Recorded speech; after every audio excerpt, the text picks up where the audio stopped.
বোন গুনু স্কুলে গিয়েছে, কিন্তু এখন পর্যন্ত ফিরে আসছে না কেন? কিন্তু আমি তো এক কিছুই বুঝতে পারছি না। বোন গুনু, গুনু, আমি এসেছি দাদা।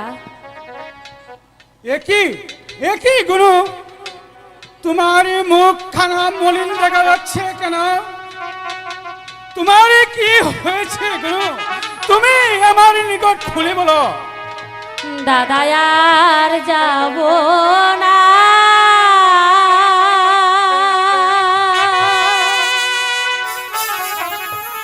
ওই স্কুলে